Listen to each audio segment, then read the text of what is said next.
Eh bien, bonjour à tous. Donc, moi, je suis Marc de Bocor, je suis le CEO et un des cofondateurs de la société Finovox. Et là, maintenant, on va parler de fraude documentaire et aussi un petit peu d'intelligence artificielle, forcément. Euh, pour vous parler un petit peu déjà de Finovox, donc c'est un outil de détection de faux documents. Pour faire très simple, vous nous envoyez n'importe quel document, quel qu'il soit, quelle que soit sa langue, quel que soit son format, son type. On va l'analyser et vous dire si le document a été retouché, s'il a été créé de toutes pièces par une IA, si il est issu d'un template, si les informations sont incohérentes sur le document. Et il y a toute cette partie, pour aussi reprendre les éléments de William, toute cette partie d'explicabilité. Donc c'est à partir du moment où on dit qu'un document est faux, c'est apporter des preuves pour dire bah, le document est faux parce qu'il a été trafiqué à tel endroit, par tel outil, de telle manière, il y a telle zone de pixels qui est trafiquée, etc.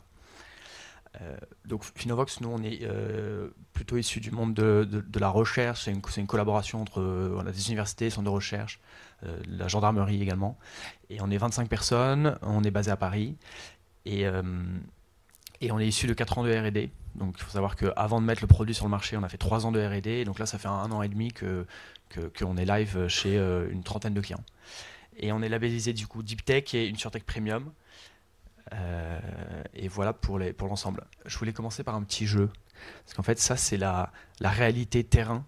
Quand vous êtes une société en immobilier, vous avez besoin de savoir si vous allez confier ou pas l'appartement à quelqu'un. Vous allez traiter la fiche de paye. Vous êtes une société de crédit, pareil, vous allez baser sur cette fiche de paye pour savoir si vous financez ou pas la personne. Si on prend une facture, bon, j'ai pu prendre que deux exemples, hein, évidemment, mais si on prend une facture, voilà, vous êtes une société à facturage, vous devez financer 40 000 euros une personne. Est-ce que vous le faites ou pas? Ou une société d'assurance, voilà, une facture d'une Rolex, 40 000 euros, est-ce que vous faites? Et en fait, la réalité terrain aujourd'hui, c'est que bah, les acteurs qui valident ou non ces informations, qui sont des gestionnaires, des services antifraude, euh, n'ont pas d'outils pour analyser ça et n'ont pas le temps. Donc en règle générale, ce qu'on voit, c'est que 27% du flux est uniquement regardé. Donc on met un système de seuil, on sélectionne un peu au pif, on choisit avec des montants.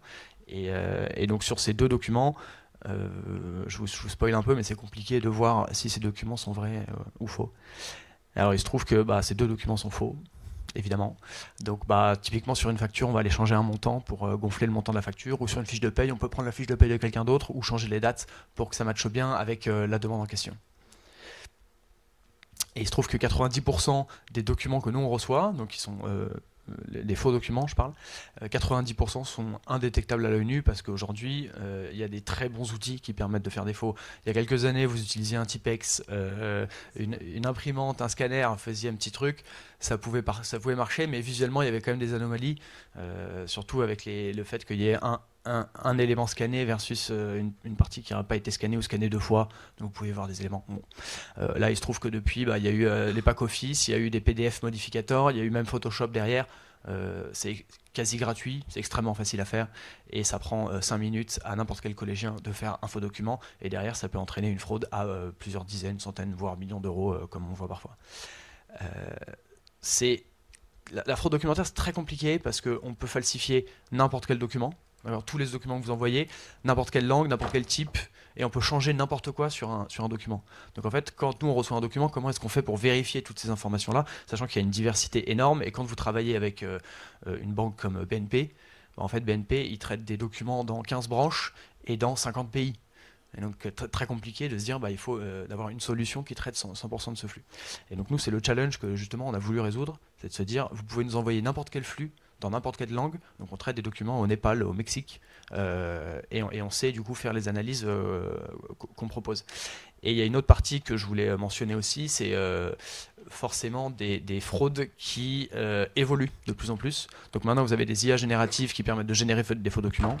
Pas forcément sur le dark web. Vous pouvez trouver ça sur Google ou partager ça sur Telegram. Et il y a aussi des nouvelles manières de frauder qui viennent plutôt des États-Unis, qui sont, bah, vous pouvez payer quelqu'un quelques euros et il va s'occuper de la fraude pour vous. Donc vous pouvez trouver ça sur Snapchat, Telegram.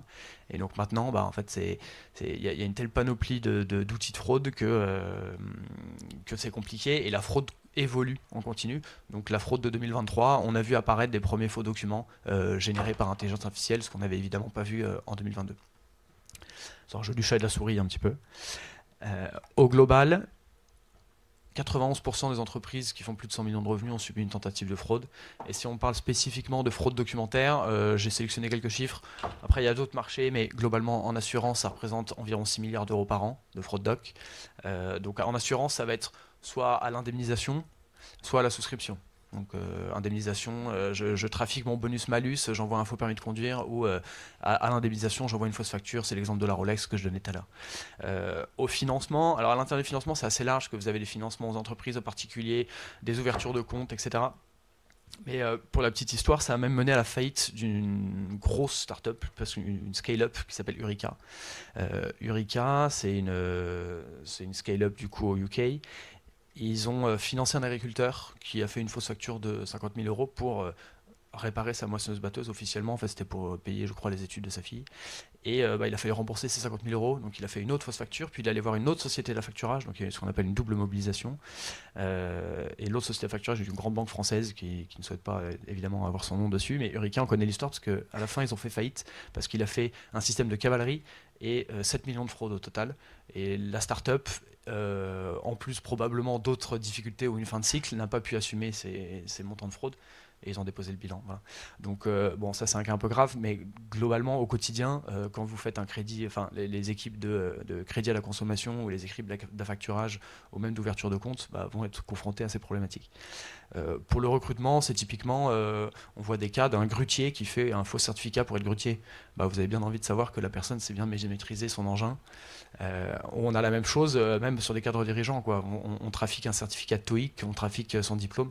Et donc chez un de nos clients, par exemple, qui est spécialisé là-dedans, on se rend compte que 3% du flux qu'on traite chez eux est trafiqué sur du recrutement, ce qui est assez énorme, et vous avez des stats encore plus impressionnantes aux États-Unis parce qu'il y a cette notion de c'est un peu moins grave si je trafique un document dans le cadre d'un recrutement parce que ça me met un peu en avant et voilà. En France, ça se fait beaucoup moins. Nous, on a plus de fraude sur l'assurance et le crédit, ce qui fait un petit peu moins aux États-Unis. Voilà. Il y a quelques spécificités par marché. Et globalement, en immobilier, il y a une grosse tension à Paris. Donc, vous avez 20% des dossiers de location à Paris qui contiennent un faux document. Et en France, globalement, 10%. Mais je mets des grosses guillemets sur l'immobilier parce que vous avez un taux d'impayé qui est à 3%. C'est-à-dire qu'il y a une grosse partie des gens qui font des faux documents, mais qui payent leur loyer. Mais évidemment, dans les 3%, il y a une proportion plus élevée de gens qui ont fait des faux documents et qui, à la fin, n'ont pas payé leur loyer. Mais voilà, il faut mettre des guillemets là-dessus. Alors qu'en assurance, vous avez par exemple un sondage du Lynx qui dit qu'ils sont allés voir des gens dans la rue. Il y a 20% des gens qui ont affirmé avoir fraudé à l'assurance en 2022. Ce qui est juste titanesque. Et chez les 18-36 ans, c'est 34%.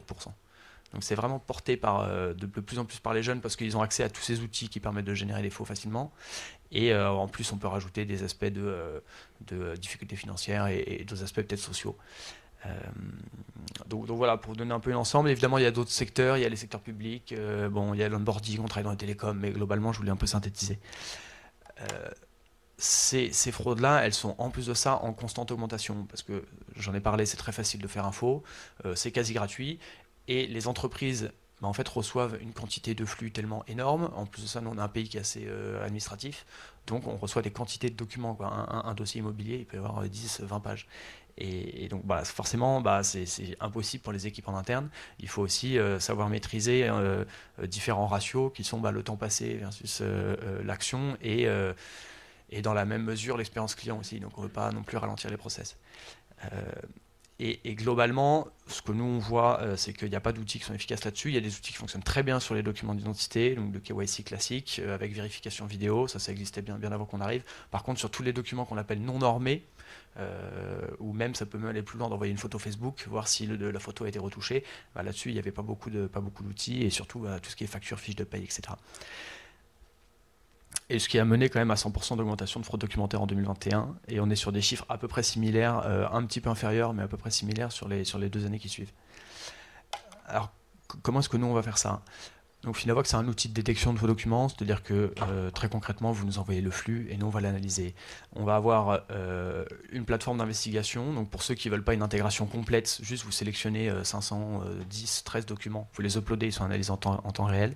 Et vous avez, en fait, si vous souhaitez plus d'automatisation, vous branchez une API et on traite 100% du flux entrant. Pour les analyses qu'on va faire, j'ai simplifié, je l'ai réparti en 2 parties. La première, c'est on va voir si le document il a été retouché au cours de sa vie. Donc c'est analyser les visuels pour voir des variations de compression, analyser les pixels, les polices, les espacements entre les caractères, les alignements, ce genre de choses. On va aussi analyser la structure du code pour voir, typiquement, on a vu que dans le code du document, il y avait des anomalies, ça ne correspond pas à une structure. Il y a un carré blanc sur lequel on a réécrit quelque chose dans le document. Donc ça, c'est en fait qui est écrit chaussure, pierre ou mouton. Nous, on s'en fout. On va dire, là, il y a eu une retouche sur le document et on va cibler cet élément-là. Et la deuxième partie, c'est analyser la cohérence des données. Donc c'est de se dire, est-ce que les informations sont cohérentes? Donc là, il y a plein de méthodes pour le faire. On fait évidemment des croisements à des bases de données externes. Donc typiquement, sur l'exemple d'une facture, on va aller regarder si l'entreprise existait bien à date, si l'adresse existe bien, elle est référencée sur Google, le numéro de téléphone, etc. Et on va aussi faire des calculs, c'est-à-dire est-ce que 1 plus 1 est bien égal à 2, est-ce que le QR code est respecté, ou sur des documents plus sécurisés comme les passeports ou les cartes d'identité, on fait des checks de KYC dans 200 pays avec les règles de la police ou des services locaux, quoi. Et il y a une troisième brique sur laquelle on travaille de plus en plus, forcément, qui est les documents qui sont générés de façon artificielle. Quand je dis artificielle, c'est pas forcément de l'IA générative. Tu peux avoir soit des templates préfaits, comme celle qui scanne, pour ceux qui connaissent. J'en parle parce que le site a fermé. Il n'y a pas longtemps. C'était quand même sur Google. Vous tapiez générer un faux document et vous pouviez générer une carte d'identité, une carte vitale, une fiche de paye, etc. C'était assez fou. Et il y avait évidemment d'autres outils que je ne vais pas nommer. Et il y a maintenant de plus en plus des outils qui permettent du coup de générer des faux documents par GenAI. Globalement, notre credo, c'est de se dire on ne veut pas ralentir l'expérience client. Donc, si on traite 100% du flux, en règle générale, on va dire que 95% du flux est authentique. Donc, en fait, on ne va pas le toucher. Il va juste poursuivre son flux. Les analyses, elles durent quelques secondes. Et si, en revanche, il y a une alerte, là, ça va être envoyé sur la plateforme d'investigation et c'est au service antifraude ou aux gestionnaires qui vont pouvoir investiguer. Et donc, on ralentit le flux uniquement sur ceux qui sont frauduleux. Et 99% des alertes qu'on donne sont à la fin justifiées. Donc voilà, le but, c'est pas non plus de ralentir tous les process, d'autant que les clients avec qui on discute ont une course sur leur marché de il faut financer le plus rapidement possible, il faut rembourser le plus rapidement possible et on ne veut pas perdre de temps. Voilà. On est applicable dans toutes les langues. C'est-à-dire que ça, c'est le credo de base, c'est de se dire la fraude documentaire est tellement large et puis les documents sont tellement différents que il faut être applicable au Venezuela et un peu partout, quoi. Concernant des cas d'usage, j'en ai sélectionné 6 qui sont les 6 principaux sur lesquels on travaille. En assurance, je pense que c'est assez évident, c'est-à-dire à la souscription, je trafique des informations pour payer moins cher. À l'indemnisation, je trafique une facture pour me faire rembourser. Ça peut être en santé ou en assurance de biens. Sur les services financiers, j'en ai un petit peu parlé aussi. Alors, j'ai parlé surtout de la partie de crédit, mais on peut aussi beaucoup parler de la partie LCBFT, se mettre en conformité, qu'on soit une scale-up et on a envie de présenter son dossier à la CPR, vous avez besoin d'outils comme ça, sur la vérification d'identité, mais même sur les éléments financiers. Et après, il y a toutes les demandes de crédit, d'affacturage, en fait, qui nécessitent pas mal de documents. Sur du recrutement, donc j'en ai un petit peu parlé aussi, on va traiter du flux pour des cabinets de recrutement ou même pour des services internes aux entreprises pour vérifier que la personne est bien la personne qu'elle dit.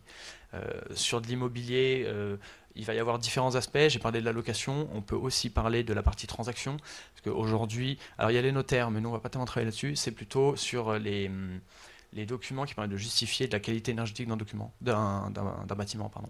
Donc vous avez les critères AAG, je crois, et si vous n'avez pas le droit de vendre, blablabla, il y a certains critères. Et en fait, il y a des gens qui trafiquent ce document-là. Et donc à la transaction, il faut faire assez attention. Ouais. Donc voilà, sur l'immobilier, le cas d'usage est assez large forcément. Et enfin, sur le retail, donc nous on a une approche assez globale, c'est-à-dire on peut travailler sur des retours de colis, parce qu'on peut renvoyer des documents, ou si vous ouvrez une ligne téléphonique chez Bouygues Télécom, n'envoyez pas de faux documents, parce que derrière 100% du flux est traité par Finovox. Et donc globalement, quand il y a un service d'onboarding où vous devez fournir des informations pour vous onboarder sur un service, il y a besoin de documents, et donc c'est là qu'on intervient. On a mis la solution sur le marché en 2023 et sur cette première année, on a détecté 5 millions d'euros de fraude, ce qui est à la fois énorme et en même temps pas si gros que ça versus les montants de fraude documentaire qu'on voit. Mais bon, c'était notre première année. Donc l'outil a extrêmement fonctionné et j'ai sélectionné 3 cas d'usage un petit peu différents. Alliance Directe qui a permis de doubler le nombre de faux qu'il détectait. Donc avant, il détectait X et maintenant il détecte 2 fois X, quoi. iCover, c'est sur le recrutement. Donc là, c'est traiter des documents qui vont être très variés. Ça peut être sur des cadres dirigeants ou ça peut être sur. On ouvre une usine au Mexique et on a envie de traiter 100% du flux avec des titres de séjour, des certificats de grutier, vraiment. Et le dernier point, j'ai sélectionné un cas d'usage bancaire où on travaille avec Orange Bank et en fait on traite le flux entrant venant des clients et notamment dans le cadre de la lutte contre le blanchiment et financement du terrorisme. Les bénéfices, ils sont assez simples. Évidemment, c'est un ROI. Vous dépensez 1 euro pour Finovox, combien est-ce que ça va vous rapporter derrière? Et donc ça, c'est quelque chose qu'on définit même en amont. Alors il y a un suivi, mais avant que vous achetiez, en fait, on peut recevoir un badge documentaire et vous dire, voilà, sur ce badge, nous on a détecté sans aucun paramétrage, sans suivi, que ça représentait 4% de fraude. Donc derrière, en fait, on a quand même des bases solides pour aller défendre un dossier auprès de la direction ou même pour que vous, si vous êtes tout de suite décideur, puissiez prendre votre décision, quoi. C'est de l'automatisation, c'est de se dire qu'en règle générale, 27% du flux du coup est uniquement regardé en banque assurance. Il y a un système de seuil où on choisit les documents. Et donc nous, on permet du coup de traiter 100% du flux et de sélectionner uniquement les documents qui sont faux derrière.